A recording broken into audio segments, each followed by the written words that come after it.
Welcome to the Do Zone, where real entrepreneurs share real strategies about getting things done. I'm your host, Josh Thomas. Tag me at JT Literally and show me what you do in the Do Zone. Every week, I'll pick the best post to feature across all my social networks.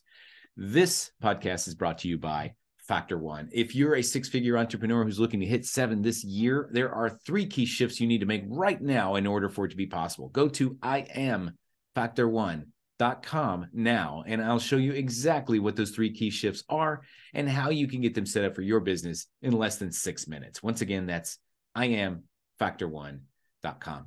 Today's guest is Roy Rath. His journey began in the U.S. Navy, where he served as a helicopter technician for 11 years, followed by a contracting role at NASA, testing heat shields for atmospheric vehicles. Wow, that sounds cool by itself, man. At Waymo, he managed a team maintaining self-driving cars before founding Rath Motorsports, blending high-performance car builds with therapeutic benefits. Roy, welcome to the Do Zone. Tell us something you believe is the key to getting stuff done that most people wouldn't think of. Hey, I'm happy to be here and happy to get excited. The intro was great. I think one thing that I believe that people don't think of is, taking action. We hear all these, we post all these motivational quotes and context and whatever, but majority of us never take action. And no matter what you take in, if you don't take action, you're never going to get anything done. So a man after my own heart. That's the whole reason that the Do Zone even exists at all, is to convince more entrepreneurs just to take some stinking action. You're not going to be ready ever. Just go and do some stuff. I don't think to this date I'm ready. But I take action and you learn. And I think that's all business owners, right? All entrepreneurs are like that. We don't have all the answers, but we can figure it out. We do figure it out. And that's one of the keys to success sometimes, is not getting everything right, but just doing things until they get right, doing things until they get done. Taking that action. And the thing about action, and it's I have this thing that I call the A list. If you're an A-list entrepreneur, you're aligning with these 4 character traits. The first one is action. And action is something that happens before you're ready. Action is a physical act of some sort that moves you in a certain direction. Now, you might fall down or you might move backwards or something, but at least you're taking action. And the only way you get results is by taking action. You don't get results by sharing motivational quotes, Roy. Absolutely. Agree. And so I'm curious, you're a guy who's taken action, and you've taken a lot of action. First of all, I have to understand, what the heck is an atmospheric vehicle? I don't even know what that means. So but it sounds cool. Yeah, anything that goes into space, like, we've worked with SpaceX, we've worked with Orion, so satellites, anything that carries cargo or personnel into space. What we did there is replicate the conditions that a vehicle would be exposed to, like a spacecraft or whatever's going up there, and just kind of test the heat shield so people don't die, cargo gets ruined. So that's kind of in short what we did there. So how do you replicate the harsh conditions of being in space? So that's actually a great question. And the easiest way I can describe it is, we all watch Iron Man. He has a little center ring. It's the same thing. That's what's called an arc jet. That's where I worked at. And basically what that does is pulls a vacuum like you were in space. And then we inject different gases, which would be the equivalent of, Iron Man doing that, except with no air. So basically, depending on what, hey, this distance, this altitude, this speed, this weight, this is going to determine what conditions we need to set up that test for, and how much gas we insert, how much oxygen gets displaced. And there's more to it, but that's, in a nutshell, that's it. That's fascinating. And so let's take a few steps back. I know that so you ended up working on space vehicles, but you had kind of humble beginnings. Can you take us back a little bit about where you came from and how you developed through your arc to get where you are today? So up until recently, and this goes back to action, like, now that I'm older and I'm wiser, I understand why I am always ready to take action. I was born in Cuba. My mom and dad worked in Cuba. My dad served in the Cuban military, and it was just bad for us there. And he wanted a better future for me and my sister. So we moved over to United States. We were able to go through, my grandma, she was a U.S. citizen in the military, and she was able to kind of seek asylum for us. So we migrated here, and I watched my mom and dad literally bust their tails off, not speaking English, not doing anything, and just to give us a better future. So I ended up fighting a lot in school because people would make fun of me in English. And finally I joined the military and did 3 tours, and it just went up from there. So. Wow. And so kind of part of that challenge that you faced as a child really formed you as an adult and taught you how to go and fight for what you needed.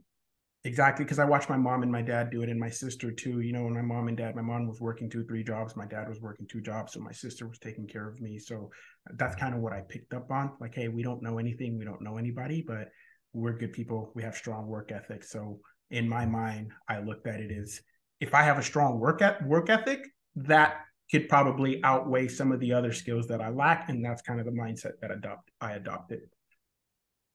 And so you adopted this mindset, you joined the military, you got some skills, you made some connections, you learned how to work on helicopters. That led you to NASA, that led you to working on space vehicles.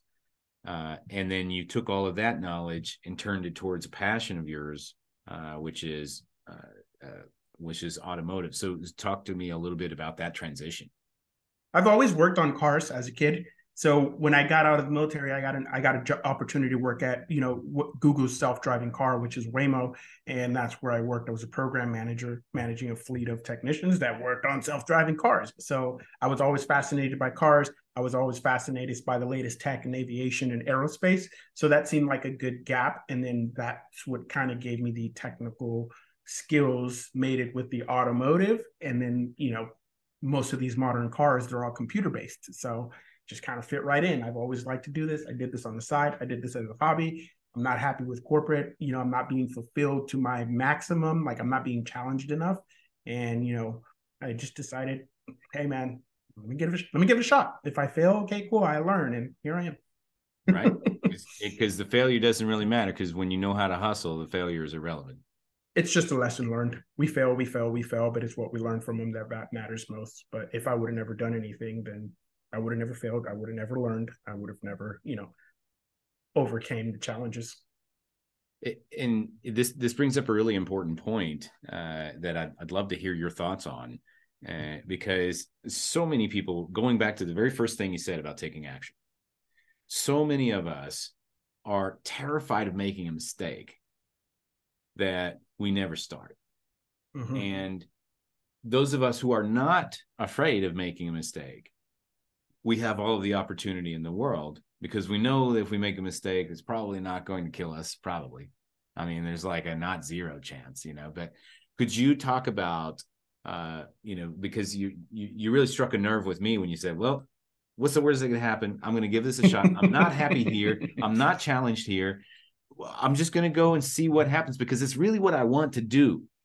Could you talk to me about that decision? Because I know that there are other people listening right now that are like, man, I'd love to go and do this, but I'm just afraid it's not going to work. Yeah, that's actually, now that you put it that way, it's a big deal, right? But, at the time, I don't look at it that way. I was also scared, right? I was making multiple 6 figures, nice, nice pay, nice benefits, equity, you name it. And it was one of those, I'm building someone else's dream. I'm not happy where I'm at. What do I need to do to be better? And the result was, okay, well, you can work for yourself. I'm not going to leave a 6-figure career, right? Like, that's what we say. So we get the fear of leaving that comfortable lifestyle or having that steady income come in. And on the other side, for the people that want to take action, is more of analysis paralysis. Like, oh, I need to learn how to do this first. I need to learn how to do this first. Now I know how to do this. I need to learn how to do this. And they never take action because they're always analyzing, oh, what if I mess up here? I'm not really good at this skill set yet. I can't go to the next one. So it was a combination of really surrounding myself with folks who have already done it, learning from them, taking their advice, and putting it all into, okay, I don't have all the answers, but I know if X, Y, and Z happens, I can do this. Maybe I'm scared of losing the 6 figures, but what is my freedom number? How much money do I need to make to live comfortably? Not lavish cars, just pay the bills and be happy, right? Sold everything that I had, got that number. Cool. Okay, so I know at a bare minimum, I can survive off of this and I can make that through X, Y, and Z. Done. No problem. Easy. Figured it out. Then it was like, now if I jump into this, I need to be all in because I'm giving up everything. And that fueled my drive to kind of keep going. So when it sucks, I have to keep going because I remember what I left behind and everything that I gave up to do this. So that's kind of fuels my purpose, my drive, and my why. And I think for anyone that's listening, it sounds complex, but it's really not. Focus on why you want to do something. Focus on really what you need to survive, and then focus on your mission. Like if this is truly, if you can do this, if you want to do this as bad as you want to breathe, then go for it. But if not, then don't, because you're going to give up and you're just going to throw everything out the window. So I don't know if that kind of answers it. It's just trying to keep it a broad perspective, but yeah. Yeah, that's awesome. You know, and there's really two reasons. The number one reason of failure is failure to launch. Mm-hmm. And there's two reasons for that. And you just touched on both of them. The first one is I'm afraid of making a mistake.